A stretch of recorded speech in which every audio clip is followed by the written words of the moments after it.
Hello everyone, I hope आप सभी अच्छे होंगे। आज हम लोग बात करने वाले हैं इटर्नल्स मूवी के बारे में। ये मूवी बहुत लोगों को समझ में नहीं आई, पर मैं आपको बहुत अच्छे तरीके से इस मूवी के बारे में बताऊंगा और इसके पोस्ट क्रेडिट और मिड क्रेडिट सीन के बारे में भी हम बात करेंगे। मूवी के स्टार्टिंग में हमें एक सेलेस्टियल को दिखाया जाता है जिसका नाम एरिशम था। एरिशम ने सबसे पहले सन को बनाया। सन के बाद उसने यूनिवर्स का निर्माण किया और फिर यूनिवर्स में लाइफ डाली, जिसके चलते ह्यूमन और एनिमल एग्जिस्ट करने लगे। अब सबसे पहले सीन में हमें 7000 साल पहले का कहानी दिखाया गया है, जहाँ ह्यूमन मछली पकड़ रहा था, पर तभी उसके पीछे से एक अजीब सा क्रिएचर आ गया जिसे डेविएंट्स भी कहा जाता था, और डेविएंट्स ने उस इंसान को जिंदा ही खा लिया था। वहीं बगल में एक बच्चा भी था। अब डेविएंट्स उसे देख रहा था उसके ऊपर हमला करने के लिए, पर तभी वहां पर एक इटर्नल्स आ जाता है जिसका नाम इक्रिश था। इक्रिश अपनी आंखों से लेजर निकाल सकता था और सुपरमैन की तरह उड़ भी सकता था। इक्रिश एक बहुत ही पावरफुल इटर्नल था, पर तभी वहां पर बाकी के इटर्नल्स भी आ जाते हैं और जितने भी डेविएंट्स थे उनके ऊपर हमला करने लगते हैं। अब अगर तुम सोच रहे हो कि ये इटर्नल्स कहां से आ गए, तो मैं तुम्हें अच्छे से एक्सप्लेन कर दूं कि इटर्नल्स को एरिशम ने बनाया था।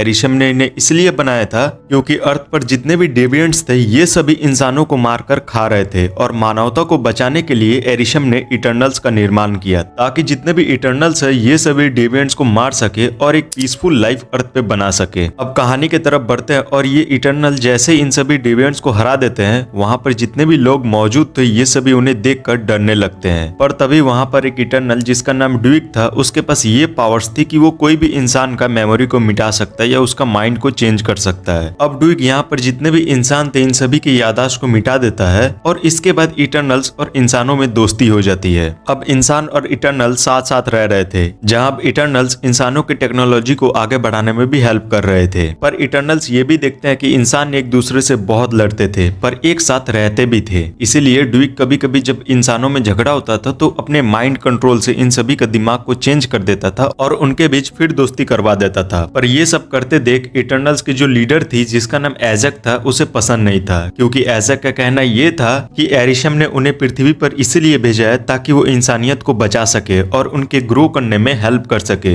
पर उनका सहारा ना बने ताकि उन्हें आदत ना लगे हमारी। पर ये बात ड्यूक को सही नहीं लगता है और ड्यूक और एजक के बीच थोड़ा बहस हो जाता है, जिसके बाद एजक ये कहती है सारे इटर्नल से कि आज से तुम सभी आजाद हो और तुम सभी अपनी अपनी लाइफ जियो। इसके बाद जो सारे इटर्नल्स एक साथ रहते थे वो सभी अपने अपने रास्ते चले जाते हैं। अब कहानी हमें प्रेजेंट डे का दिखाया जाता है, जहां हमें ये पता चलता है कि इटर्नल्स इस धरती पर 7000 साल पहले से ही हैं और अभी भी इनका एज उतना ही है जितना पहले था। तभी हमें एक इटर्नल सर्सी को दिखाया जाता है। सर्सी टीचर थी और वो अपने स्कूल में आज लेट से पहुंची थी और सर्सी के बदले जो उसका क्लास था उसका दोस्त संभाल रहा था जिसका नाम डेन वेटमैन है, और आपको नहीं पता तो ये अपना भाई जॉन स्नो है गेम ऑफ थ्रोन्स का। पर तभी वहां पर अर्थक्वेक आ जाता है और एक मेटल का पीस स्टूडेंट के ऊपर गिरने ही वाला था कि सर्सी अपने पावर से उस मेटल के पीस को सैंड में कन्वर्ट कर देती है। सर्सी के पास ये ताकत था कि वो कोई भी नॉन लिविंग थिंग्स को रेत में कन्वर्ट कर सकती थी। इसके बाद क्लब का सीन दिखाया जाता है जहाँ पर सर्सी अपने फ्रेंड डेन वेटमैन का बर्थडे सेलिब्रेट कर रही थी, और वहीं पे एक और इटर्नल थी जिसका नाम स्प्राइट था। स्प्राइट दिखने में तो बच्ची थी पर उसके पास ये एबिलिटी था कि वो किसी भी इंसान का या किसी भी जीव का रूप ले सकती थी, और अगर उसे कोई टच करे तो उसमें से रोशनी आने लगता था, जिसके चलते वो 7000 साल से सिंगल ही थी। अब जैसे ही पार्टी ओवर होता है ये तीनों क्लब से बाहर आते हैं और वॉक करने लगते हैं, सर्सी, स्प्राइट और डेन वेटमैन। पर तभी वहां पर एक डेविएंट आ जाता है और ये डेविएंट इन तीनों के ऊपर अटैक करने लगता है, पर तभी वहां पर इक्रिश आ जाता है और इन तीनों को बचा लेता है। और इसके बाद हमें ये पता चलता है कि आज से 5000 साल पहले इक्रिश और सर्सी का शादी हो चुका था, पर 2000 साल पहले इक्रिश ने सर्सी को छोड़ दिया था। पर इसके बाद हमें उस डेविएंट को देखा जाता है जो कि इक्रिश के लेजर की वजह से घायल था, पर वो अपने आप हील हो जाता है। सर्सी ये सब देख के चौंक जाती है क्योंकि ये पावर सिर्फ एजक के पास था। इसके बाद ये डेन से ये कहती है कि मुझे जाना होगा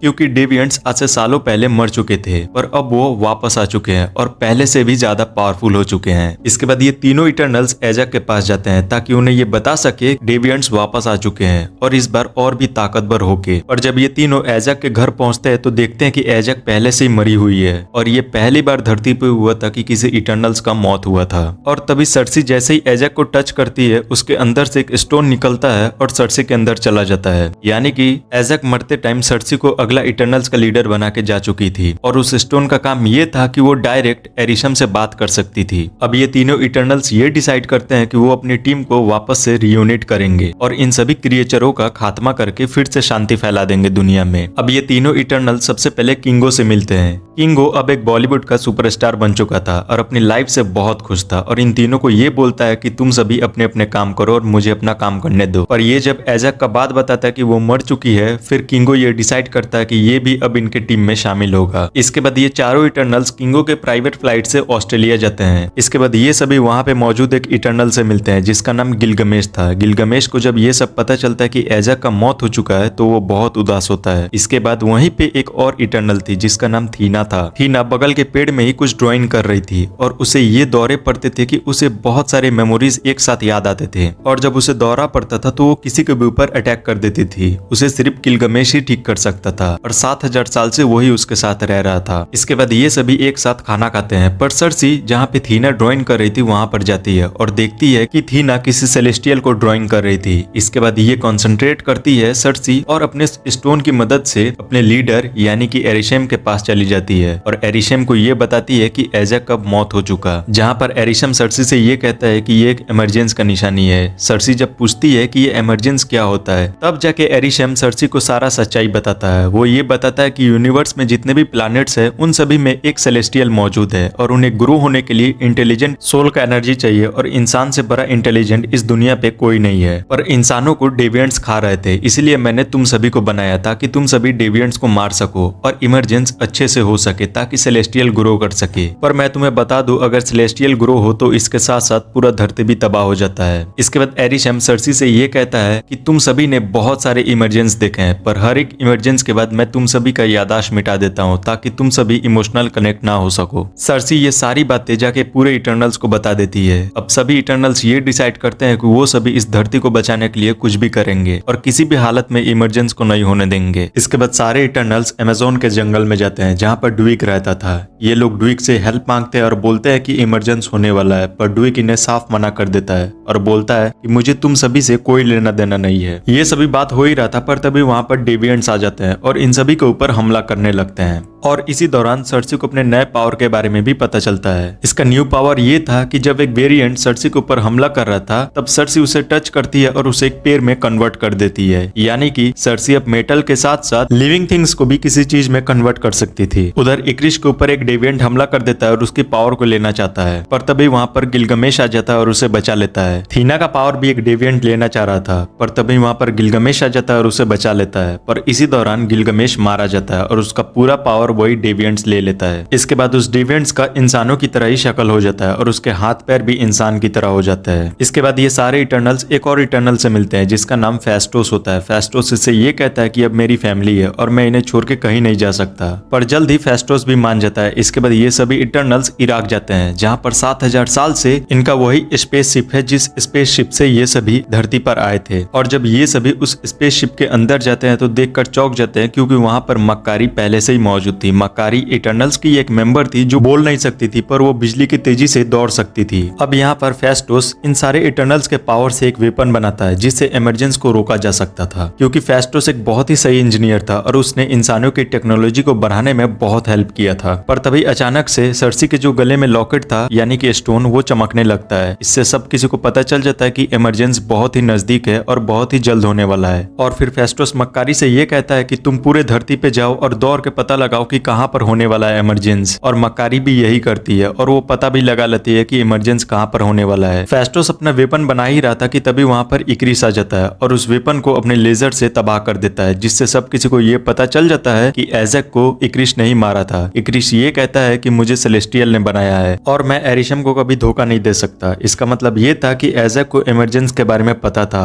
और वो रोकना चाह रही थी पर एज़ेक इमरजेंस को ना रोक पाए इसीलिए इक्रिस ने एज़ेक को मार दिया था। इसके बाद इक्रिस सारे इटर्नल्स को ये कहता है कि अगर मुझे तुम्हें भी मारना पड़े तो भी मैं पीछे नहीं हटूंगा। ये कहते ही इक्रिस वहां से चला जाता है। इसके साथ साथ स्प्राइट भी वहां से चली जाती है। किंगो ये कहता है कि बिना इक्रिस के हम लोग कुछ नहीं कर सकते हैं और वो भी यहाँ से चला जाता है। अब बाकी जितने भी इटर्नल्स वहां पे बचे थे ये सभी काफी नहीं थे इमरजेंस को रोकने के लिए पर तभी वहां पे फेस्टोस ये कहता है सर्सी से कि जो तुम्हारे पास स्टोन है उसे मुझे दो। इसके बाद फेस्टोस सर्सी को उसी स्टोन से ऐसा रिंग बनाता है जिससे वो सारे इटर्नल्स मिलके इमरजेंस को रोक सकते थे। जब रिंग बन के रेडी हो जाता तो ये सारे उसी स्पेसशिप से उस जगह पे जाते हैं जहाँ पर इमरजेंस होने वाला था। वहाँ पर ऑलरेडी इक्रिस और स्प्राइट पहले से ही मौजूद थे। जब सारे इटर्नल्स मिलकर एक साथ रिंग को कनेक्ट कर रहे थे ताकि वो इमरजेंस को रोक सके, पर तभी इक्रिस ड्यूक के सर पर हमला कर देता है, जिससे मक्कारी बहुत चिल्लाती है और उसे इतना मारती है जितना इक्रिस ने अपने पूरे जिंदगी में मार नहीं खाया होगा। इसके बाद सर्सी फेस्टो से ये कहती है कि मैं अकेले ही इमरजेंस को रोकने के लिए जाती हूँ, तुम सभी इक्रिस को संभालो। अब इसके बाद बाकी के इटर्नल्स इक्रिस को संभालते हैं और सर्सी जाके इमरजेंस को रोकने का ट्राई करती है, पर तभी वहाँ पे स्प्राइट आ जाती है और सर्सी के ऊपर हमला कर देती है। वो ये कहती है कि मुझे नहीं बचाना इंसानियत को, क्योंकि धरती पे मुझे 7000 साल हो चुके हैं और अब भी मुझे प्यार नहीं मिला, मुझे पता नहीं फैमिली क्या होता है। स्प्राइट ये सब बोल ही रही थी कि तभी वहाँ पे ड्यूक आ जाता है और वो पीछे से हमला करता है स्प्राइट के ऊपर और उसे बेहोश कर देता है। अभी इन लोग का लफड़ा चल ही रहा था कि तभी अचानक से डेविएंट का लीडर भी वहाँ पे आ जाता है और इन सभी के ऊपर हमला करने लगता है। मक्कारी डेविएंट के लीडर से लड़ती है, पर डेविएंट का लीडर इतना पावरफुल था कि वो मक्कारी के ऊपर भारी पड़ने लगा था।